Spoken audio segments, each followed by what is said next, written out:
Hi, in this video we are going to discuss Kirchhoff's current law, or it's also known as the Kirchhoff's junction law. So this is a relatively simple law which is more common sense. So here we have two resistors and I'm going to connect a third resistor with it. So at the junction point, this is a node. So the Kirchhoff's current law, or KCL, suggests that if I have a current here that will flow through this resistor and then enter this node and then obviously flow out through this resistor here and this one down here.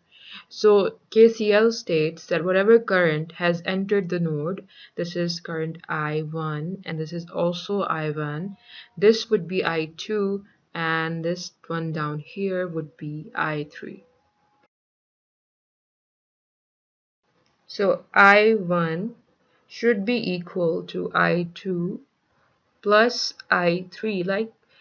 This is very easy to understand, right? Where else would the current go? It just has these two paths. So KCL basically states that whatever current is entering the node I in must be equal to whatever current is exiting it, that is I out. Another way to say this is that the summation of all the currents that are coming in the node must be equal to the summation of all the currents that are exiting that node. So this here would be my equation 1 and this one is equation 2. So these are the two ways you can express KCL. Right, so equation 1 can also be expressed as that I in minus I out must be equal to 0. So this would be my equation 3, and these are the three ways you can express KCL.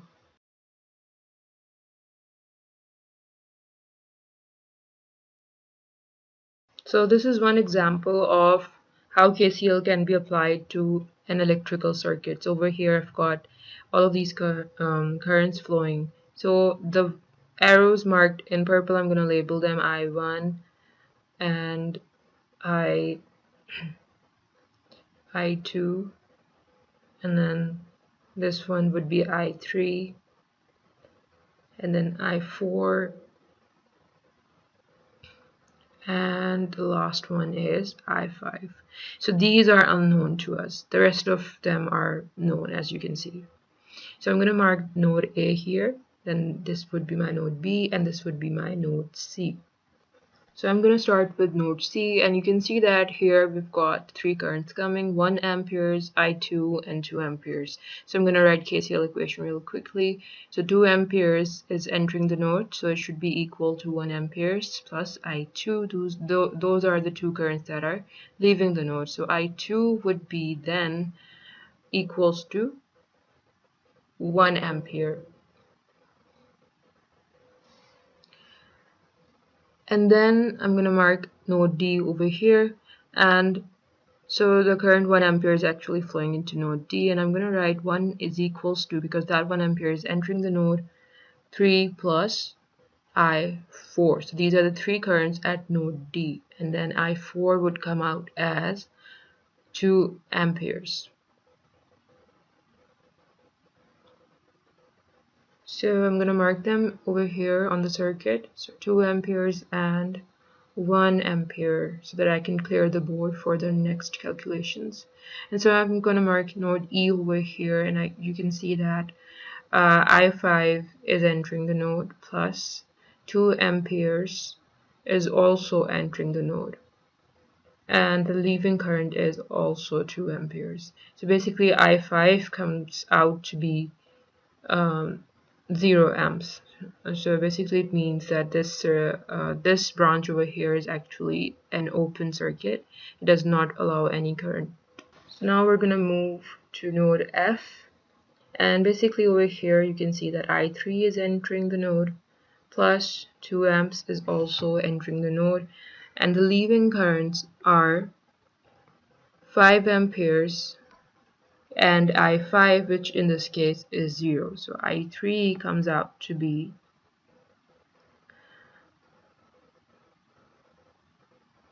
3 amperes. Right, so this is how you can use KCL to solve any circuit and find out the currents in it. So now we're just left with I1. I'm going to write the equation over here. So 3 amperes plus I2, which is 1 amperes. And so 3 plus 1 should be equal to I1 plus I3, which is 3 amperes. So I1 comes out to be 1 amperes. Right, so now we're gonna see some practice problem.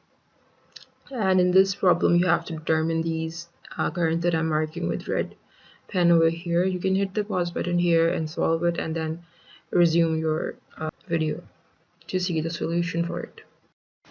So in order to solve this circuit, we're going to mark the nodes first. So node A, B, C, and down here is node D. So at node A, you can see that I1 is actually flowing out of it. So at node A, we're going to write the equation using KCL like 3 plus 7 should be equal to I1. So I1 would obviously be equal to 10 amperes.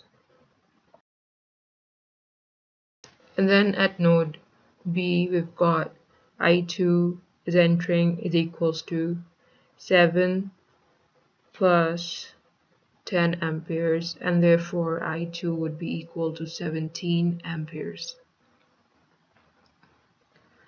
And then at node C, I3 is entering the node, 10 amperes is entering the node. These should be equal to 3 amperes, and therefore I3 comes out to be minus 7 amperes. And the negative sign here just tells you that the current direction that we assumed is actually wrong, and you have to draw it the other way. So this was a very simple way to understand Kirchhoff's current law. And we've seen how the law works and how you can apply it to different circuits. And hopefully you've understood this concept, and now you will be able to use this law in your circuit analysis. If you found this helpful, please hit the subscribe button and leave us a thumbs up. See you in the next video.